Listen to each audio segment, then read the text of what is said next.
did you have for lunch? What did you enjoy at lunch? Turn to your neighbor, tell them what you enjoyed at lunch.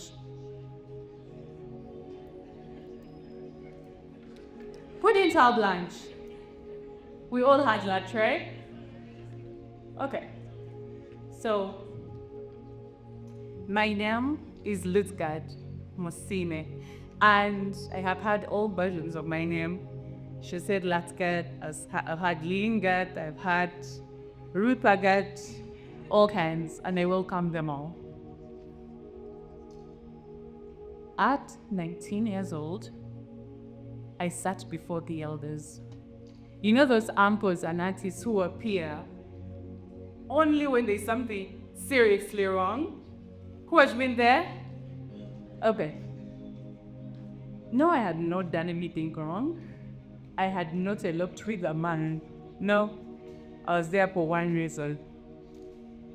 My childhood dream of being a doctor had suddenly changed, and my mother was not amused.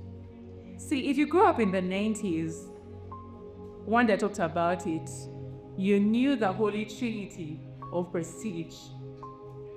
Engineering, medicine, law, exactly. And here I was, telling my clan, I wanted to do nutrition.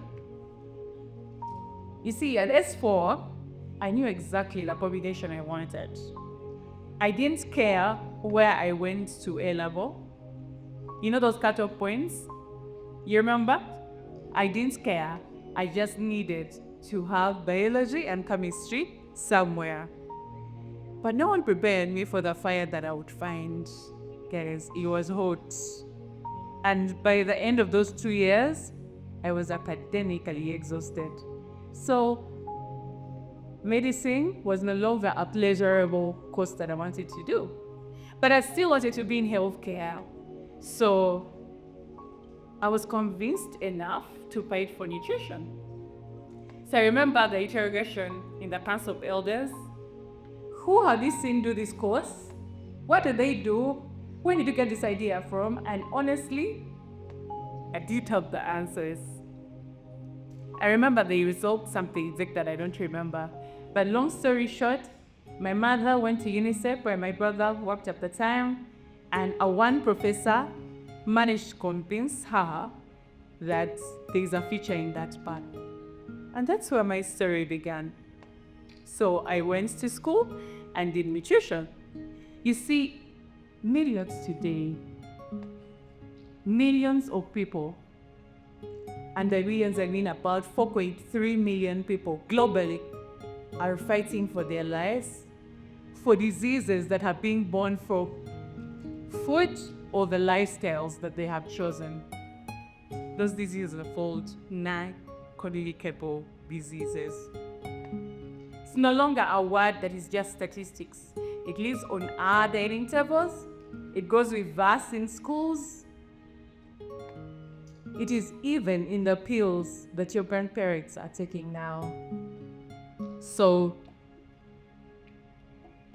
now we are here with this disease that I know that can be solved with something that I went with or that I studied in school. Who knows the 5 languages of love?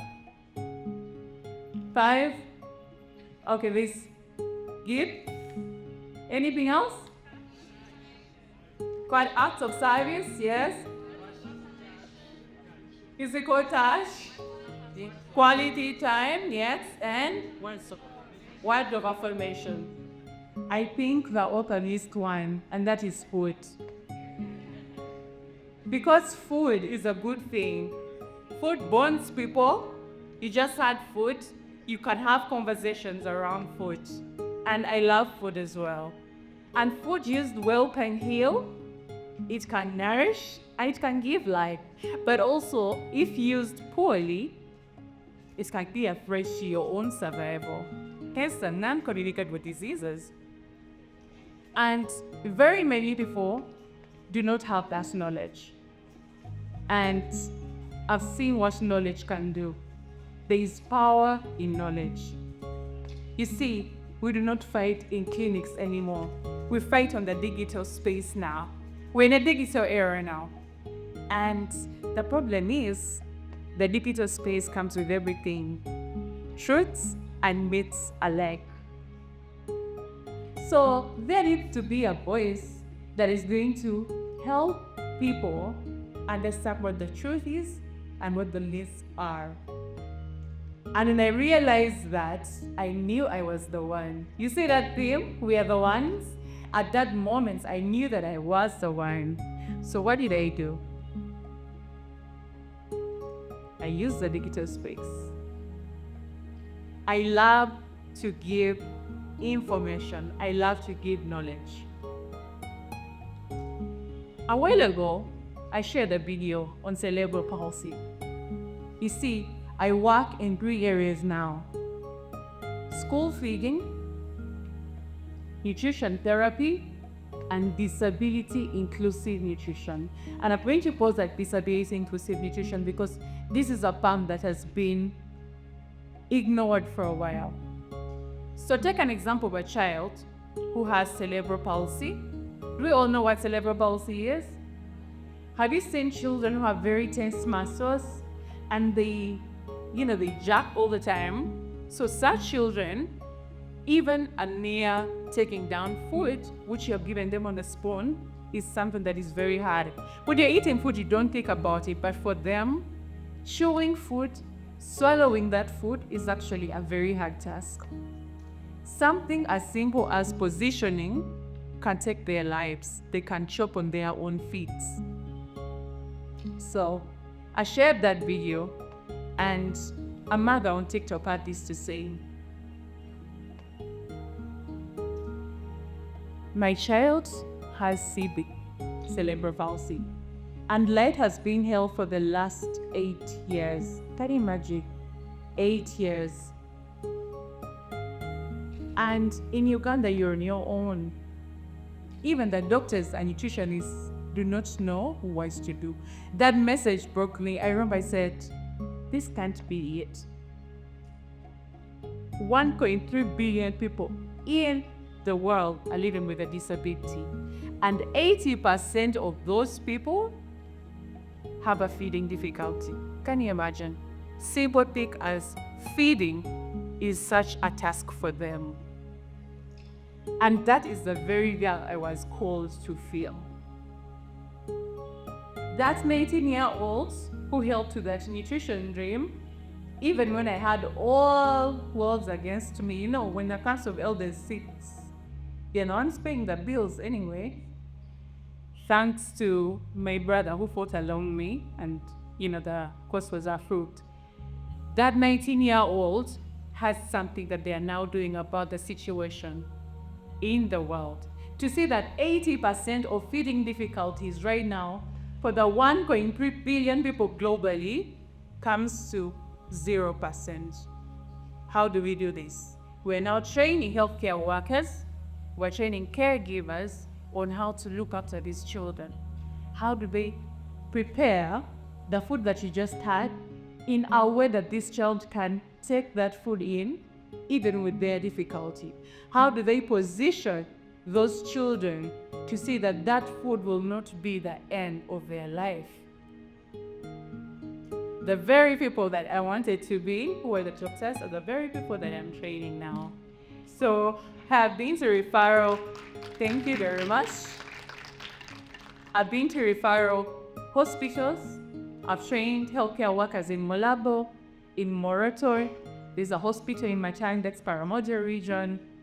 And the best thing that I think that lives before me and before my colleagues is we have feeding guidelines that are going to be disseminated by Ministry of Health to guide the healthcare workers on how to handle these children when they come to their archive. Because when they would come, they would treat these children only to go back, choke on their feet, come back with the ailments, and they treat the symptoms. How about you get a solution to the root problem? And those guidelines are now out. But that's not all. This 19-year-old, because of the fashion that she held on, has co-founded a nutrition hub with my business partner, Jalifa. She's behind there. It's called Nutrition Garage. This is a nutrition hub that deals with corporates. Corporate people spend almost 80% of their time in offices. And we know that causes of non-communicable diseases, you come from your home in your car, you sit into the office and then get out. So we go into organizations and we're able to give these corporate people who are doing big and amazing things how to look after themselves while on their jobs. How? Giving knowledge so that they can make informed decisions, but also supporting them with meals and meal plans that they can use. See, this knowledge is being carried to their homes. So we tap them from their organizations and they're able to go back home and look after their children well.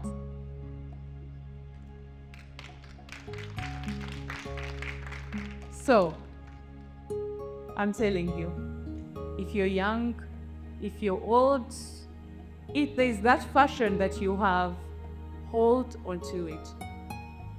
So many of us are saying there are no opportunities. If there are no opportunities, create them. We have the digital space that is free for us. Create that need. You can give information and you have no idea how much that information is going to benefit someone. I've seen people who have changed their lives with the information I give through Instagram, through TikTok, but through the trainings that I also give. Over 1,000 caregivers have been trained. Over 500 healthcare workers have been trained. So translate that to the clients that are going to help and benefit. That girl, that 19-year-old, she became a doctor, but she became a teacher of the doctors. So here's my call to you. Whatever field, whatever passion, choose that path. But choose a path that heals, a path that includes, and a path that explains. Thank you.